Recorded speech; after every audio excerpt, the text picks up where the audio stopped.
ಪೂಜ್ಯಾಯ ರಾಘವೇಂದ್ರಾಯ ಸತ್ಯ ಧರ್ಮ ರಥಾಯ ಚ ಭಜತಾಂ ಕಲ್ಪವೃಕ್ಷಾಯ ನಮತಾಂ ಕಾಮಧೇನುವೆ. ಈ ಮಂತ್ರವು ಕೂಡ ಪ್ರತಿಯೊಬ್ಬರ ಬಾಯಲ್ಲೂ ಇವತ್ತಿರೋದಕ್ಕೆ ಕಾರಣ ರಾಯರ ಮಹಾಮಹಿಮೆ.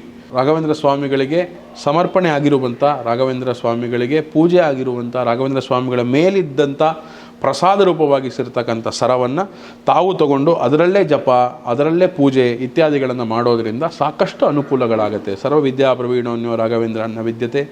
3 ಕೋಟಿ ರಾಘವೇಂದ್ರ ಸ್ವಾಮಿಗಳ ಜಪವನ್ನು ಮಾಡಿ ನಂತರ ಪ್ರತಿಷ್ಠಾಪನೆಯನ್ನು ಮಾಡಬೇಕು ಅಂತ ನಮ್ಮ ತಾತ ಅವರ ಆಸೆ ಇದ್ದಿದ್ದರಿಂದ ನಮ್ಮ ತಾತ ಅವರು, ನಮ್ಮ ತಂದೆಯವರು ಮತ್ತು ನಾವು 3 ಜನವೂ ಕೂಡ 3 ಕೋಟಿ ರಾಘವೇಂದ್ರ ಸ್ವಾಮಿಗಳ ಮಂತ್ರವನ್ನು ಜಪವನ್ನು ಮಾಡಿದಾದ ಮೇಲೆ ಈ ರಾಯರ ಪ್ರತಿಮೆಯನ್ನು ಪ್ರತಿಷ್ಠೆ ಮಾಡಿದ್ದೀವಿ. ಇಲ್ಲಿ ರಾಯರ ಬೃಂದಾವನ ಇಲ್ಲ, ಬೃಂದಾವನ ಒಳಗೆ ಪೂಜೆ ಆಗತ್ತಷ್ಟೇ. ಆದರೆ ಇಲ್ಲಿ ವಿಶೇಷವಾದ ರಾಯರ ಪ್ರತಿಮೆ ಅಂಥ ನರಸಿಂಹದೇವರ ಸನ್ನಿಧಾನ, ಸ್ತಂಭರೂಪಿಯಾಗಿರ್ತಕ್ಕಂಥ ನರಸಿಂಹದೇವರ ಸನ್ನಿಧಾನ, ಪ್ರಹ್ಲಾದರಾಜರು, ಮಧ್ವಾಚಾರ್ಯರು, ರಾಘವೇಂದ್ರ ಸ್ವಾಮಿಗಳು, ಅವರು ಪೂಜೆ ಮಾಡಿರ್ತಕ್ಕಂಥ ಭೂವರಾಹ ದೇವರು, ಗರುಡ ದೇವರು, ಪಂಚಮುಖಿ ಪ್ರಾಣದೇವರು, ನರಸಿಂಹದೇವರು, ಹಯಗ್ರೀವ ದೇವರು, ಎಲ್ಲ ದೇವರು ಇರುವಂಥ ಸನ್ನಿಧಾನ. ಒಂದು ಪ್ರದಕ್ಷಿಣೆ ಮಾಡಿ ನಮಸ್ಕಾರ ಮಾಡಿದ್ರೆ 12 ತೀರ್ಥಕ್ಷೇತ್ರಕ್ಕೆ ಹೋಗಿದ್ದ ಫಲ ಬರುತ್ತೆ ಅಂತ ಹೇಳ್ತಾರೆ. ಹಾಗಾಗಿ ಇಲ್ಲಿ 9 ಪ್ರದಕ್ಷಿಣೆ ಮಾಡಿ ನಮಸ್ಕಾರ ಮಾಡಿದ್ರೆ 108 ತೀರ್ಥಕ್ಷೇತ್ರಗಳಿಗೆ ಹೋಗಿದ್ದ ಫಲ 9 ಪ್ರದಕ್ಷಿಣೆ ಮಾಡೋದರಲ್ಲೇ ಸಿಗುತ್ತೆ.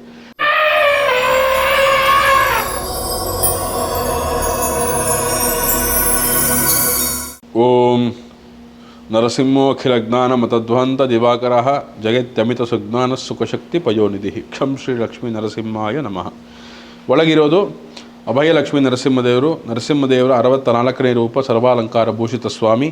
ಪ್ರಹ್ಲಾದರಾಜರಿಗೆ ಅಭಯವನ್ನು ಕೊಟ್ಟಿರತಕ್ಕಂಥ ಅಭಯಲಕ್ಷ್ಮೀ ನರಸಿಂಹದೇವರು. ಎಡಗಡೆ ಕಾಣೋದು ಪಟ್ಟಾಭಿರಾಮದೇವರು, ರಾಮ ಲಕ್ಷ್ಮಣ ಸೀತಾ ಹನುಮಂತ ಶತ್ರುಘ್ನ ಸಮೇತ ಇರುವಂಥ ಪಟ್ಟಾಭಿರಾಮದೇವರು, ಏಕಶಿಲಾ 2 ಸಾಲಿಗ್ರಾಮ ಮೂರ್ತಿ. ಮುಂದೆ ಈ ಕಡೆ ಶ್ರೀನಿವಾಸ ದೇವರು, ದಶಾವತಾರ ಸಹಿತ ಶ್ರೀನಿವಾಸ ದೇವರು, ಹೃದಯದಲ್ಲಿ ಮಹಾಲಕ್ಷ್ಮಿ ಸನ್ನಿಧಾನ, ಎಲ್ಲ ವಿಶೇಷವಾಗಿರತಕ್ಕಂಥ ಫಲಗಳನ್ನು ಕೊಡುವಂಥ ಶ್ರೀನಿವಾಸ ದೇವರು. ಇನ್ನು ಇಲ್ಲಿ ಬಂದರೆ ರಾಘವೇಂದ್ರ ಸ್ವಾಮಿಗಳು, ಮಧ್ವಾಚಾರ್ಯರ ಪರಂಪರೆಯಲ್ಲಿ ಬಂದಂತಹ ರಾಘವೇಂದ್ರ ಸ್ವಾಮಿಗಳು ಪರಿಮಳಾದಿ ಇತ್ಯಾದಿ ಎಲ್ಲ ಗ್ರಂಥಗಳನ್ನು ನಮಗೋಸ್ಕರ ಕೊಟ್ಟು ತಾವು ವಿಶೇಷವಾಗಿರ್ತಕ್ಕಂಥ ಕಾಮಧೇನು ಕಲ್ಪವೃಕ್ಷರಾಗಿ ಇವತ್ತು ಕೂಡ ಮಂತ್ರಾಲಯದಲ್ಲಿ ನೆಲೆಸಿದ್ದಾರೆ.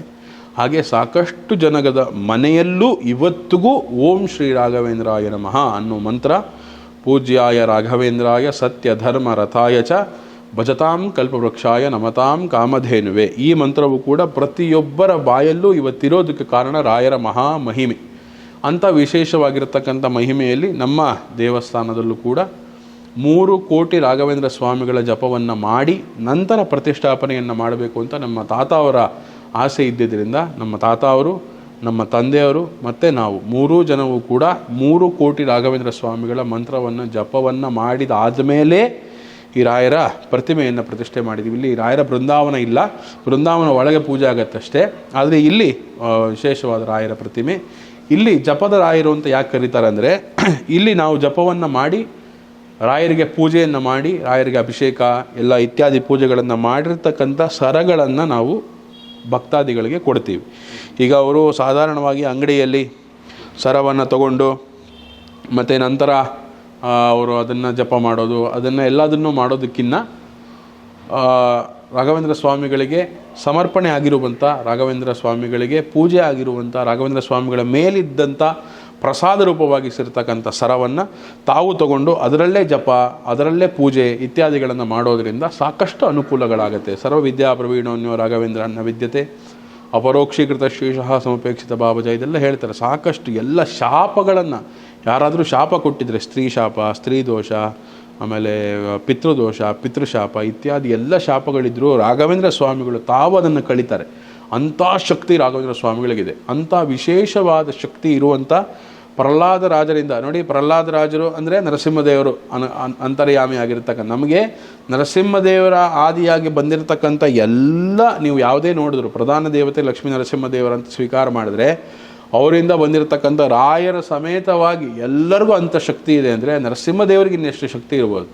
ಅಂಥ ನರಸಿಂಹದೇವರ ಸನ್ನಿಧಾನ, ಸ್ತಂಭರೂಪಿಯಾಗಿರ್ತಕ್ಕಂಥ ನರಸಿಂಹದೇವರ ಸನ್ನಿಧಾನ, ಪ್ರಹ್ಲಾದರಾಜರು, ಮಧ್ವಾಚಾರ್ಯರು, ರಾಘವೇಂದ್ರ ಸ್ವಾಮಿಗಳು, ಅವರು ಪೂಜೆ ಮಾಡಿರ್ತಕ್ಕಂಥ ಭೂವರಾಹ ದೇವರು, ಗರುಡ ದೇವರು, ಪಂಚಮುಖಿ ಪ್ರಾಣದೇವರು, ನರಸಿಂಹದೇವರು, ಹಯಗ್ರೀವ ದೇವರು, ಎಲ್ಲ ದೇವರು ಇರುವಂಥ ಸನ್ನಿಧಾನ.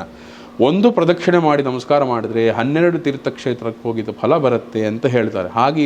ಹಾಗಾಗಿ ಇಲ್ಲಿ 9 ಪ್ರದಕ್ಷಿಣೆ ಮಾಡಿ ನಮಸ್ಕಾರ ಮಾಡಿದ್ರೆ 108 ತೀರ್ಥಕ್ಷೇತ್ರಗಳಿಗೆ ಹೋಗಿದ ಫಲ 9 ಪ್ರದಕ್ಷಿಣೆ ಮಾಡೋದರಲ್ಲೇ ಸಿಗುತ್ತೆ.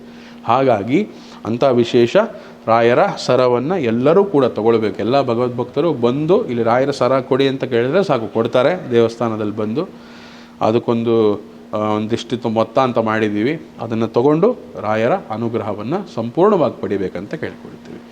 ಮತ್ತು ರಾಯರಿಗೆ ಜೇನುತುಪ್ಪ ಅಭಿಷೇಕ ಮಾಡಿಸೋದು ಅಥವಾ ಅಭಿಷೇಕಗಳನ್ನು ಮಾಡಿಸೋದು, ಗುರುವಾರದೊತ್ತು ಪೂಜಾದಿಗಳನ್ನು ಮಾಡೋದು, ಹಣ್ಣು ಕಾಯಿ ಇತ್ಯಾದಿ ನೈವೇದ್ಯ ಮಾಡಿಸೋದು, ಅಥವಾ ತಾವು ಸರವನ್ನು ಬಂಗಾರದ ಸರ, ಬೆಳ್ಳಿ ಸರ, ತಾಮ್ರದ ಸರ ಯಾವ್ದಾದ್ರು ಪರವಾಗಿಲ್ಲ, ಯಾವ್ದಾದ್ರು ಲೋಹದ ಸರ ಅಥವಾ ಯಾವ್ದಾದ್ರು ಅವರೇ ನಿರ್ಮಾಣ ಮಾಡಿರ್ತಕ್ಕಂಥ ಸರ ಯಾವ್ದಾರು ಆ ಸರವನ್ನು ತಂದು ರಾಯರಿಗೆ ಸಮರ್ಪಣೆ ಮಾಡ್ಬೋದು. ಎಲ್ಲ ಸೇವಾದಿಗಳನ್ನು ಭಗವದ್ ಭಕ್ತರಿಗಾಗಿ ನಾವು ದೇವಸ್ಥಾನದಲ್ಲಿ ಮಾಡ್ತಾ ಬಂದಿದ್ದೀವಿ.